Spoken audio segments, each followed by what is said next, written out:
I'm excited about the cabinet tour because the goal here is to get out into Alberta, meet people on their ground, in their community, and look at them in the eye and say, okay, how are we doing? What needs to be done? Is there anything that we have to change in our plans?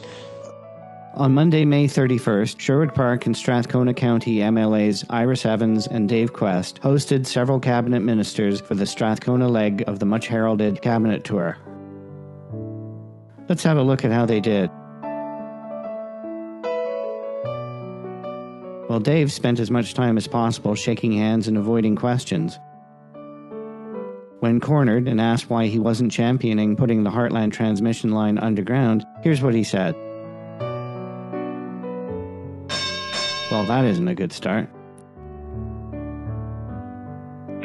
Well, here's a hint, Dave. The right answer is all Albertans should pay for it, just as all Albertans pay for schools, roads, and parks, regardless of whether or not they have children, own a car, or care to use the parks.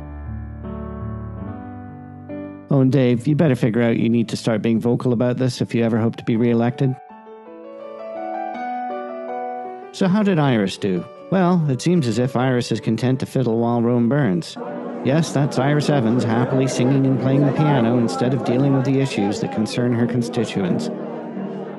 Well, Iris at least gets a 1 out of 10 on the re-electability meter. At least she didn't say anything as stupid as Dave. Actually, come to think of it, when it comes to the Heartland transmission project, she managed to avoid saying anything meaningful at all. Well, maybe some of the other cabinet ministers fared a bit better. Let's hear what the Honourable Luke Oulette has to say. Gas plants like NMAX has been pushing. So what happens when that whole area goes down at that one gas plant's running? It's not hooked into the grid. There actually is a legal law in Alberta that we have an obligation to keep so much reserved within the Alberta grid, and we're right on the edge of that right now. Nope, he's burying the needle on the BS meter too. There was no residences. Why road up the baseline, there was lots of residents. Yeah, all those were there. It's just south of Y Road, there was few. But between Y Road and baseline, there was lots. It was all developed. Yeah, Parker and Moyer Drive and all those, they were there a long time ago. But, that's precisely. They can still get them connected without building these humongous big giant transmission lines. Now, these are 46 by 46 and 200 feet high. They're bigger by 60 feet than the Anthony Henry.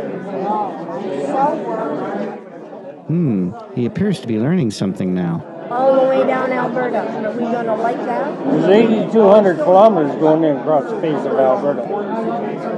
Now, I get that straight from ASO.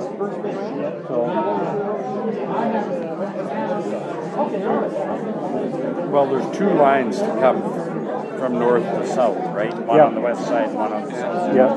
This one that we're concerned with now is just bringing it from the west side to the east side. Yes. That has nothing to do with those other ones.